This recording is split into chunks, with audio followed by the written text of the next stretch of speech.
नमस्कार, मी भीमराव कडाळे पाटील. आपण बघताय बीकेपी 24 मराठी. आज आपण चर्चा करणार आहोत की एकनाथ शिंदेची जी शिवसेना आहे ती आता सध्या फुटीच्या उंबरठ्यावरती असल्याचं आपल्याला चित्र दिसतंय. त्याची परिस्थिती काल आपल्याला आली की शिवसेनेच्या नेत्या आणि प्रवक्त्या नीलमताई गोरे यांच्या घराच्या बाहेर शिवसैनिकांनी केलेलं आंदोलन. या आंदोलनामध्ये नीलमताई गोरे यांच्यावरती मॅनेज झालेला सुद्धा आरोप झाला की भारतीय जनता पक्षा सोबत कशा त्या मॅनेज होतात, तसंच अनेक ठिकाणी कशा मॅनेज होतात ही देखील चर्चा झाली. त्याच्यात सुद्धा घोषणा झाल्या. पक्ष प्रवेश जे आहेत भारतीय जनता पक्षामध्ये असतील किंवा शिंदे गटामध्ये असतील, एवढे पक्ष प्रवेश झालेत की जुन्या कार्यकर्त्यांना तिकीटच मिळणं असं काहीच झालंय. आता शिवसेनेचं गणित असं झालेलं आहे की शिवसेनेला पुण्यामध्ये अवघ्या 12 ते 15 जागा द्यायला भाजप तयार आहे. म्हणजे 12 जागेच्या वरती शिवसेनेला जागा पुण्यामध्ये दिल्या जात नाहीत. आणि भारतीय जनता पक्षानं शिवसेनेची कोंडी करून ठेवलेली आहे. आणि या 12च्या 12 जागा जे नेते मंडळी आहेत शिवसेनेचे त्यांच्याच घराण्यातल्या माणसाला जातील असं सर्वसामान्य शिवसैनिकाला वाटायला लागलंय. आणि यामुळं कुठंतरी शिवसेना फुटीच्या उंबरठ्यावरती आहे एकनाथ शिंदेची असं काहीच आता बोललं जातंय. तर याच विषयाची आज आपण चर्चा करणार आहोत. तर आपण सर्वप्रथम चॅनल जर सबस्क्राईब केला नसेल तर आपण चॅनल सबस्क्राईब करावा ही सर्वांना विनंती. आणि चला चर्चेला सुरुवात करूया. 2022 मध्ये एकनाथ शिंदे यांची शिवसेनेची स्थापना अमित शहा यांनी केली.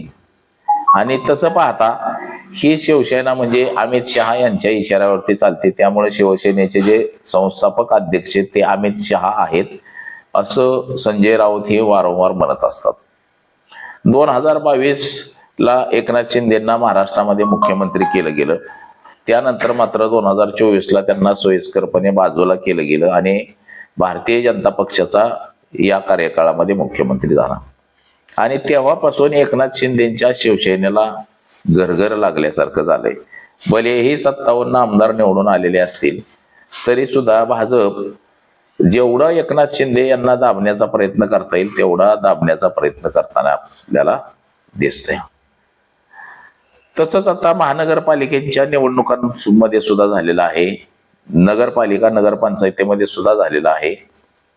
तर महानगरपालिकेच्या ह्या निवडणुकांमध्ये आता मुंबई ही सर्वात महत्वाची निवडणूक आहे. मुंबई महानगरपालिकेची भारतीय जनता पक्षानं असं सुरू केलं की जिथं भारतीय जनता पक्षाची ताकद आहे तिथं एकनाथ शिंदेंना सोबत घेतलं जात नाही. आणि जरी सोबत घ्यायचं म्हटलं तरी त्यांना 8-10 जागांवरती समाधान मानावं लागतंय. परंतु एकतर सोबत घेतलंच जात नाही, वाऱ्यावरती सोडलं जाते. आणि जिथं भाजप कमजोर आहे तिथं मात्र एकनाथ शिंदेंना सोबत घेतलं जातं. जसं की मुंबई असेल, ठाणे असेल, या ठिकाणी मात्र एकनाथ शिंदेंना सोबत घेतलं जाते. औरंगाबाद असेल म्हणजे संभाजीनगर जे आपण म्हणतोय ते असेल. आता हे सगळं चित्र कार्यकर्त्यांच्या लक्षात यायला लागलेलं आहे. शिवसेनेचे जे कार्यकर्ते जे नगरपालिकेच्या तिकिटाची आस लावून जे बसले होते की बाबा आपल्याला तिकीट मिळेल आणि तिकीट मिळाल्यावरती आपण निवडून येऊ असं जी आस लावून बसलेले जे काही नेते होते, तर या नेत्यांनी मात्र आता ही सुरुवात केलेली आहे की काल पुण्यामध्ये पहिली ठिणगी पडली. नीलमताई गोरे ज्या शिवसेनेच्या प्रवक्त्या आहेत, नेत्या आहेत एकनाथ शिंदे गटाच्या, त्या नीलमताई गोरेंच्या घराबाहेर शिवसैनिकांनी आंदोलन केलं आणि स्वतंत्र लढण्याची मागणी केली. परंतु यावर नीलमताई गोरे सुद्धा काही बोलू शकले नाहीत. एकनाथ शिंदे सुद्धा काही बोलणार नाहीत. का तर त्यांना अमित शहा यांचा फोन आला की त्यांना शांत राहावं लागतं. अमित शहा यांचीच ही शिवसेना आहे असं म्हटलं जातं. काल जे आंदोलन केलं गेलं शिवसैनिकांनी ते नीलमताई गोरे यांच्या घराबाहेर आणि त्याच्यामध्ये ज्या घोषणा दिल्या गेल्या ह्या मात्र आश्चर्यजनक अशा घोषणा होत्या की नीलमताई गोरे ह्या मॅनेज होतात आणि आता त्या भाजपला मॅनेज झालेल्या आहेत. तर दुसरं, भारतीय जनता पक्षाच्या विरोधात सुद्धा घोषणा देण्यात आल्या की भारतीय जनता पक्ष हा शिवसेनेला जेवढं दाबता येईल तेवढा दाबण्याचा प्रयत्न करतोय. म्हणजेच की आता पुण्याची निवडणूक आहे आणि पिंपरी चिंचवड, म्हणजे पुणे महानगरपालिकेला शिवसेनेला फक्त आणि फक्त 10 ते 12 जागा भारतीय जनता पक्ष देतोय. त्यामध्ये जे रवींद्र दंगेकर वगैरे असे जे मंडळी आलेले त्यांना सुद्धा तिथं डावललं गेलेलं आहे. मिटिंगला सुद्धा त्यांना बोलवलं जात नाही. त्याचबरोबर पिंपरी चिंचवड मध्ये सुद्धा हीच परिस्थिती आहे. जे खासदार आहेत श्रीरंग बारणे यांना सुद्धा तिथं डावललं गेलेलं आहे.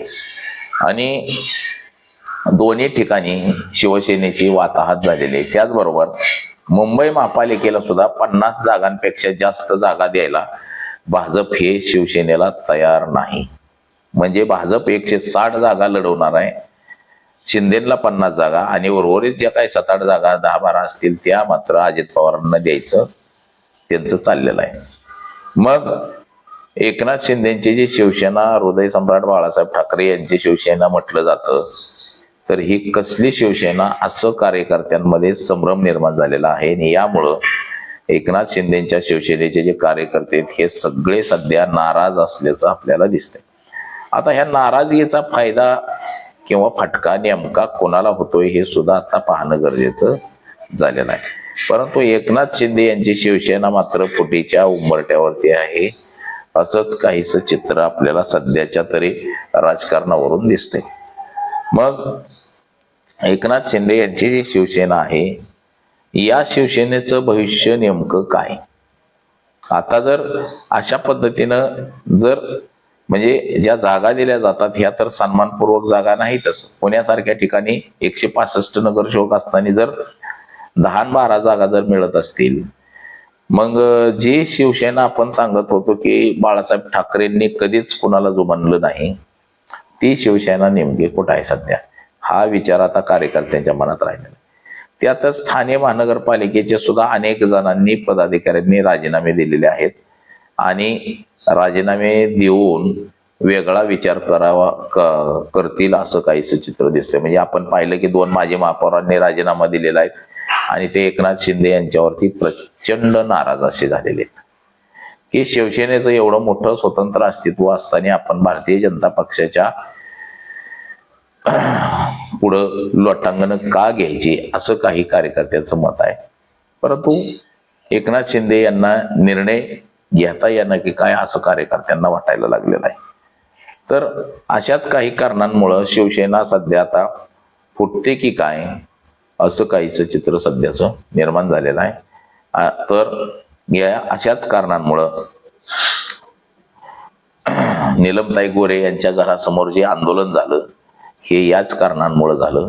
तर आता हे आंदोलन महाराष्ट्रभर उग्र स्वरूप घेते की काय, ठिणगी पडते की काय, हे सुद्धा आपण येणाऱ्या काळामध्ये बघू. तर आज एवढंच. माझा सहकारी कॅमेरामन अनिकेत समय, भीमराव कडाळे पाटील, BKP 24 मराठी, इंदापूर, पुणे.